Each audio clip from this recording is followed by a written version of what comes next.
지금 어디죠?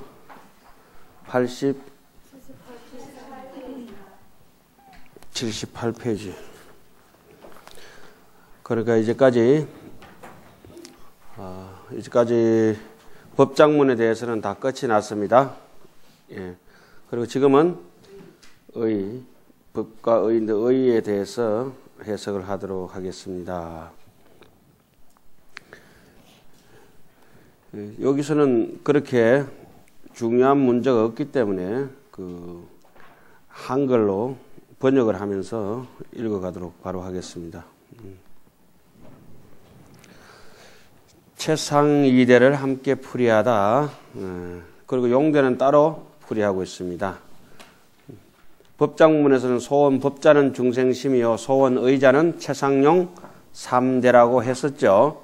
그 중에서 최대와 상대 이 두 개를 묶어서 해석하겠다 이런 말씀입니다. 그리고 용대는 따로 묶어서 말씀할 것입니다. 또한 진여의 자체상이라고 하는 것은 진여의 스스로의 체상이라고 하는 것, 자체상이라고 하는 것은 일체 범부와 성문과 영각과 보살과 재불이 정감이 없다. 부정불감이다. 최대의 입장에 있어서는 일체법이 모두가 진여평등해서 부정불감이다. 그래서 앞에 생기는 것도 아니고 뒤에 없어지는 것도 아니다.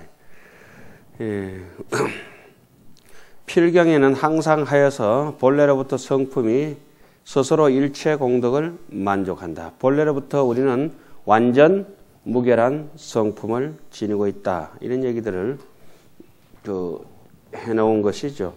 비단 사람뿐만 아니라 삼라만상 자체를 흔히 표현할 때 이렇게 얘기하죠.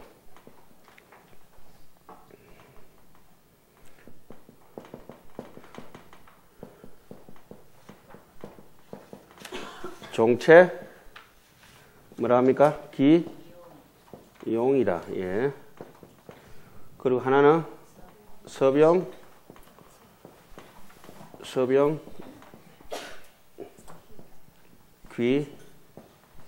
귀체라고 이렇게 합니다. 약자로 쓰겠습니다만. 본체로부터 작용을 일으킨다고 하는 것은 심체로부터 해서 여러 가지 색성향 미척법에 보고 듣고 하는 견문각지를 일으키는 것이라고 볼 수가 있고, 체라고 하는 것은 본래 일념의 자리, 무념의 자리, 텅 빈 자리에서 삼라만상의 84,000 생각을 뽑아내듯이 마치 체라고 하는 것, 종체기용이라고 하는 것은 봄날에 새싹이 나뭇잎파리가 돋아나는 것과 같다. 체로부터 본체에서 잎이 작용을 일으켜서 여름에 무성하게 되었다. 가을에는 어떻죠? 잎이 다 떨어져서 그 작용하던 모든 것을 거두어서 어디로 돌아간다? 본체로, 본래 없던 그 자리로 다시 돌아간다. 마당을 쓸 때도 아침에는 안에서 바깥으로 쓸어내는 것이 종체, 체로부터 용기용, 작용을 일으키는 것이고, 저녁에는 마당을 어떻게 합니까? 이제까지 활동하던 것을 거두어서 안쪽으로 쓸어 들어오죠. 사람이 어려서 이제 부모의 체로부터 한 생명이 태어나는 것이 종체 기용이요. 한 세상 사람으로서 작용하다가 목숨을 거두어서 원래 없던 자리로 돌아가면 서병 귀체라. 이와 같은 것이 아침에 해가 뜰 때는 종체 기용이요. 저녁에 해가 저물면은 서병 귀체다. 요러한 부분들이 이제 이해되시면은 이제 체상이라 이 이대라고 하는 것은 체라고 하는 것이 그냥 혼자 존재하지 못하고 어떤 모양과 같이 존재하니까 체상을 늘 같이 묶어서 해석을 하고, 기간이라고 할 때 우리 원이 기라고 하는 것은 기계, 쉽게 하면 기계 하면은 기라고 하는 것은 체입니다. 체 하나 기가 있고, 기계 있죠. 이렇게 기계. 계라고 하는 것은 거기에 작용을 일으키는 작용입니다. 기계도 체용을 묶어놓은 말씀들이죠. 흔히들 얘기하자면은. 그래서 지금 여기도 마음의 심체의 본체가 이 무상으로 모양 없는 모습으로 정말 이렇게 작용하고 있지만은 거기서는 항아사 무르성 공덕을 갖추고 있어서 어떠한 상태가 돼서 작용을 할 때는 보신과 응신으로서 또 화신이라고도 하죠. 그렇게 응화신으로서 작용을 하게 된다는 것입니다. 그런데 그 법신은 청정에서 아무것도 없는 만리 먼 하늘에 만리 문 만리 천이라고 하는 것처럼 구름 한 점 일지 않고 새 한 마리 날지 않고 깨끗해서 온 하늘이 여기 끝부터 일망무제로 저 끝까지 한 모습의 한 덩어리 있는데 중간에 각양각색의 그 어변에 따라서 인연 따라서 청청의 구름이 생겨지고 각각의 분별이 국토가 나눠지고 하는 것이 청강유수 청강월이다. 탁한 강에는 탁한 강이 뜨고 작은 술자는 작은 달이 뜨고 그죠? 큰 바다에는 큰 달이 뜨고 이런 것은 본체의 달은 본체 하늘과 달은 그렇게 분별이 없건 많은 정감이 없는데 모든 것이 어변에 따라서 그 가보를 받게 되고 응함을 받게 되니까 응신과 보신이 생겨나게 된다. 그러니까 우리의 본래 마음에 있어서는 완전 무결해서 청정 무구에서 아무것도 더 이상 보태고 뺄 것이 없지만은 이제까지 살아온 인연 차별이 너무 깊기 때문에 그 깊은 도리 속에서 각각이 나누어진다. 그러면 자세히 살펴보면은 보화비지는 요망년이요, 법신청정, 강무변이요, 청강유수, 청강월, 만리문, 만리천 이렇게 된다라면은 청강에 뜬 달이 무슨 허물이 있겠으며 하늘에 있는 달이 무슨 허물이 있겠냐고. 하늘에 있는 달은 한 번도 강에 내려온 적이 없고 강의 달은 처음부터 애초에 무게가 하나도 없었다. 이런 것을 느끼게 되면은 우리 인생살이 사는데 여러 가지 희로애락 속에서도 본지 풍광이 무엇인지는 대충 짐작이 가고 내 자신이 진여 본심이 있어서 언제나 지금 망상분별을 일으키지 않고 당장 팔 정도의 정직 속으로 여실지견을 한다면은 내 행복은 늘 보장되어 있는 것이다. 이런 얘기들입니다. 우리는 인생이 참 보물섬과도 같습니다. 보물섬. 그 보물섬을 간직하고 있으면서도 사람들이 제대로 활용을 못합니다. 그래서 여기서 대라고 하는 것은 최대, 마음의 본체의 대가 강대무변하고 마음의 모양도 항아사 무르성 공덕을 갖추고 있고 그것이 작용으로 펼쳐지면은 잘난 사람에게는 잘난 대로, 못난 사람에게는 못난 대로 얼마든지 차고 더운 것 쪽으로 마음이 겨울에는 물이 얼었다가 여름에는 강물이 유장하게 흘러가고 또 구름이 되어서 청천을 저 높은 창공을 논일다가 또 때로 되어서는 감노수가 돼가지고 운문사 앞마당에 물이 퐁퐁퐁퐁 쏟아지고 이 먹고 봅니다. 서병기체, 종체, 기용이르다. 최상 이대를 먼저 함께 풀이하겠습니다. 그러면 진여의 자체상이란 것은 일체 본부와 성문과 영각과 보살과 재불이 정감이 없어서 이 뭐 전제 무궁크니 후제인달 영각이리여 출차 몰피하야 성진 피극이르다 하는 치문 대목에도 나오죠. 이와 비슷한 얘기들이 필경에는 항상 하여서 본래로부터 성품이 스스로 일체 공덕을 만족한다. 본래로부터 성품 일체 공덕을 만족하는 것을 진여상이라고 얘기를 하죠. 부정불감이니까 진여의 본체 모습을 또 얘기하는 것입니다. 이른바 자체에, 진여의 본체에 큰 지혜의 강명의 뜻이 있는 까닭이며 그렇기 때문에 우리가 이렇게 여실히 듣고 여실히 볼 수 있습니다. 사람이 총명하다고 하는 것은 귀가 밝은 것을 총이요 눈이 밝은 것을 명이라 하는데 이 총명한 것이 귀와 눈이 총명한 것이 본래 이게 저기 고기 덩어리가 귀와 눈이 총명한 것이 아니라 지수하풍이 있고 이 몸이 지수하풍으로 이루어졌는데 여기에 심의식이 붙지 않으면은 지수하풍이 도대체 교섭이 되지 않으면 송장입니다. 송장. 이 고기 덩어리와 흔적 없이 잡을 수 없는 마음이라고 한 체가 있는 것인데 그것이 보기도 하고 듣기도 하고 이렇게 섞여서 온갖 생각을 뿜어내는 거 보면은 신기하고도 신기합니다. 지금 뭐 어제도 말씀드렸다시피 여기 빨간 건 줄 처음에 똑같이 어떻게 희한하게 빨간 건 줄 알고 요거는 무슨 색깔이죠? 분홍색인 줄 알고 요거는 잿빛이라 이거 신기하지 않습니까? 너무 신기합니다. 이게 우리가 가지고 있는 본래의 능력이자 우리가 이런 존재들이다 이 말씀입니다. 그 이런 걸 갖다가 매각해버리고 늘 욕심 덩어리로 이렇게 삽니다. 강사 선생님께서는 대충 이제 한두 번씩 이제 봐서 아시겠지만은 어릴 때 행자 도반들이 우리끼리 모이면 거품을 물고 싸웁니다. 지금도. 그런데 옆에서 보면 신기합니다. 선생님들끼리 그래 살다가 서로 틀어지지 않습니까? 이상하다고 그러는 거야. 그러면 이익 때문에 싸우면은 돈 때문에 싸우든지 인간적인 미움이나 감정 때문에 싸운다 하면은 싸울 필요도 없거니와 감정이 상해서 서로 보지도 않겠지만은 밤새도록 내지는 하루 종일 앉아가지고 서로 떠들고 치고박는 것이 이 공부에 관한 분상입니다. 절대 양보 안 하죠. 양보 안 합니다. 지금도 그렇고 뭐 그 사람이 상대가 도인이 됐든지 뭐 어떻게 됐든지 상관 안 하고. 그런데 그 몇 명 모여가서 뭐 한두 명은 입도 뻥긋 못 합니다. 모 박사는. 왜 그럴까요? 수행이 없기 때문에 그렇습니다.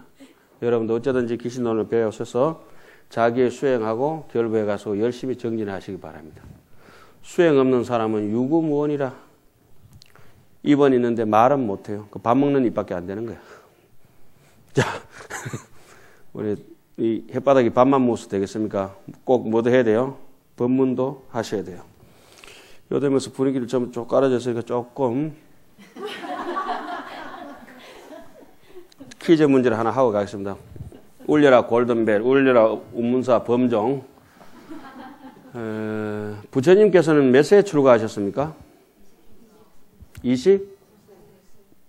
정확하게 틀리시네요. 자, 따라해 봅니다. 19세. 그리고 부처님께서는 몇 세에 성불 하셨나요? 부처님 무슨 띠입니까? 자, 신학설이 나왔습니다. 갑인생 범띠.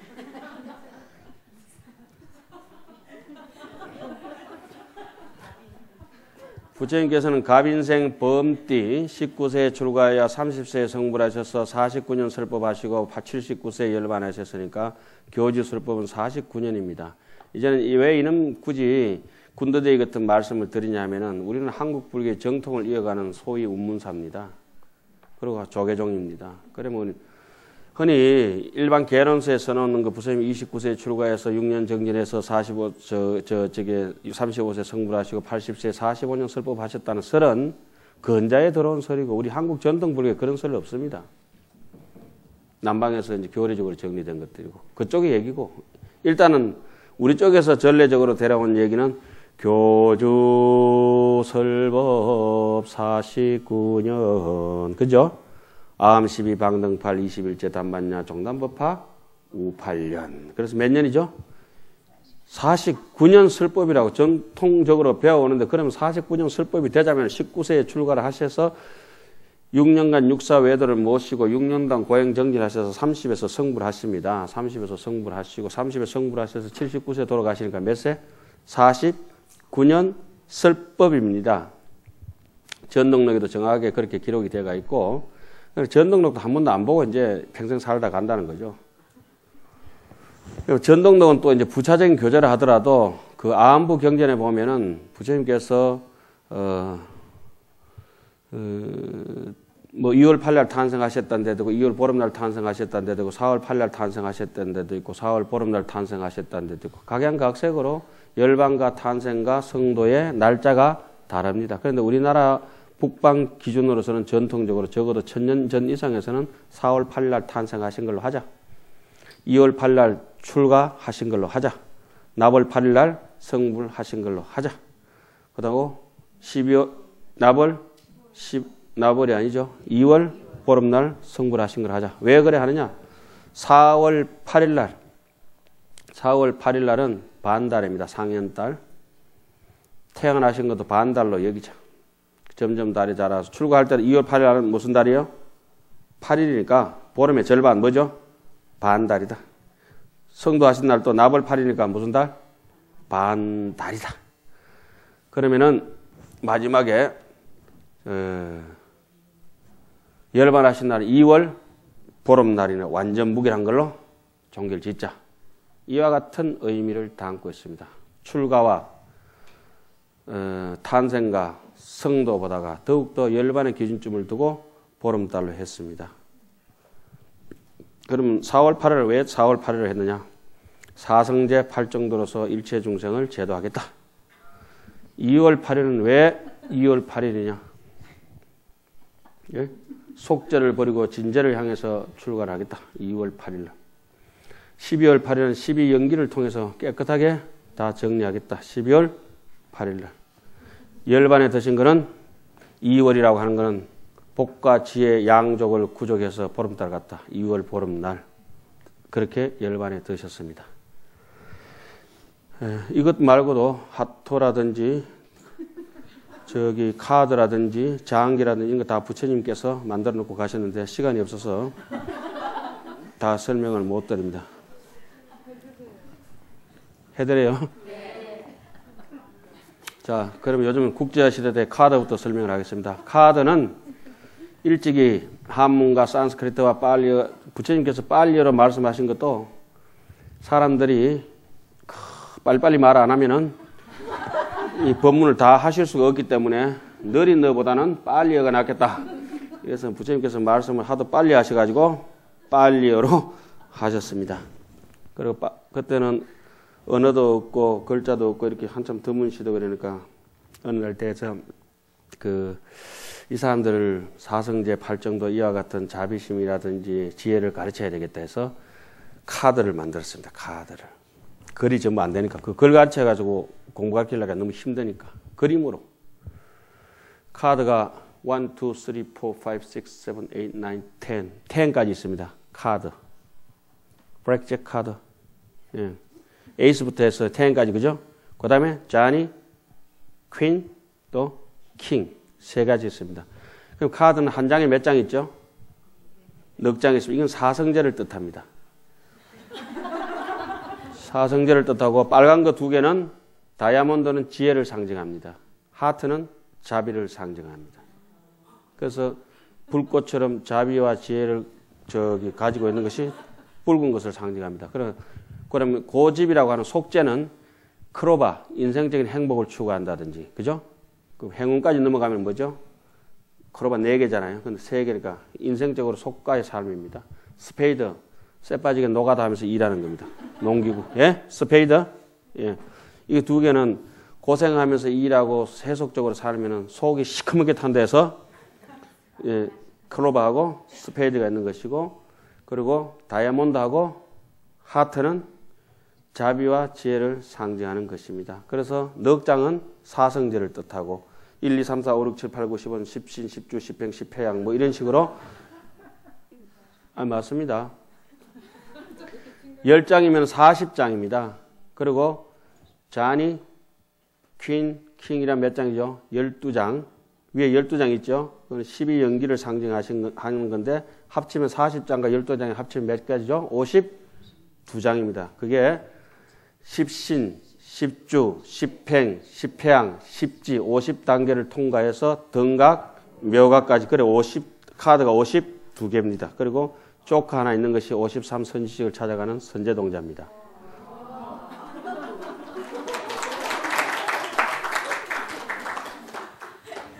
아니 그렇게 되어 있습니다.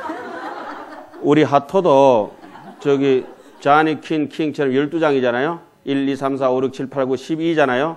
그게 12연기를 상징하는 거고 각 장마다 넉 장은 사성제를 상징하는 거고 껍데기 2개, 알맹이 2개 있습니다. 하토 아시죠? 예? 그리고 진제, 속제를 상징하는 겁니다. 그래서 하토가 다 합치면 48장입니다. 그래서 4, 8이 32, 부처님께서는 30 이상이 원망 부족하시고 4월 8일 날 탄생하셨다는 설이 그걸 상징하기 위해서 뭘 전해놨습니까? 하토를 만들어 놓은 것입니다. 장기도 부처님이 만들었습니다. 여러분들 장기 뜻이 아세요? 장기 앞에 쫄 몇 마리가 있습니까? 5마리가 있는데 그게 전오식입니다. 그리고 양 옆에 마상차가 있죠. 나란히 이쪽에 3마리, 여기 3가 있는 게 저게 제6식입니다. 그래서 말은 한 칸만 움직이죠. 상은 2칸씩 움직입니다. 그죠? 그래서 합쳐서 3칸이죠. 짧게 가는 거는 코, 혀, 몸, 비근, 설근, 신근이 마에 해당합니다. 그리고 눈, 귀는 상에 해당합니다. 차는 앞으로 종횡무진, 앞으로 갔다 옆으로 갔다 종횡무진하죠. 그거는 제6의식을 상징합니다. 그리고 포는 육식이 있든지 오식이 있든지 앞에 다른 대상이 팔식이라 이런 거 대상이 없으면 뛸 수 있습니까? 없습니까? 폭길이 넘어갈 수 있습니까? 없습니까? 그건 7식은 상하 8식, 하하 6식이라서 몇 마리 있죠? 자 2마리가 있습니다. 그럼 제8식은 궁 안에서 나올 수 없습니다. 종자식이라서. 그래서 항상 왕은 어디에 있습니까? 궁전 중앙에 지키고 있습니다. 그럼 업상의 중앙에 왕이 지키고 있으면 업식이 지키고 있으면 옆에 나란히 붙어 있는 게 누가 있습니까? 쫄 2마리가 있습니다. 그거는 전상, 현상은 항상 궁 안에서 돌아다닙니다. 업상, 전상, 현상 이게 제8식. 포 2마리는 7식. 양 날개는 6식. 앞에는 전 5식. 이거 현장법사가 만드신 건데 유식을 가르치려고 중국 역사와 더불어서 장기를 만들었습니다. 사실입니다. 그래서 장기 아래 앞에 5개, 옆에 6개, 11개죠. 포 7개, 11개하고 13개, 그리고 궁 안에 있는 거 3마리 합치면 16개. 16개 합치니까 뭐가 되죠? 32. 그래서 부처님이 32상입니다. 쫄은 한 칸밖에 못 가죠. 옆으로밖에 못 가죠. 뒤로 갈 수 있습니까? 그러니까 이건 비항, 비심의 전오식입니다. 마는 그러니까 이게 신근, 비근, 설근은 둔하게 움직이잖아요. 그런데 이근과 안근과 이근은 어때요? 날카롭게 멀리 움직이잖아요. 그래서 상입니다. 말 뛰니까. 어식은 제6어식은 지 혼자만 놔둬도 차는 종횡무진으로 아무데나 막 다니잖아요. 어식은 가만히 있으면 이렇게 앉아있어도 방 안에 앉아있어도 못 나가지 않잖아요. 눈은 이렇게 문 닫아버리면 안 보이지만 어식은 튀어나가거든.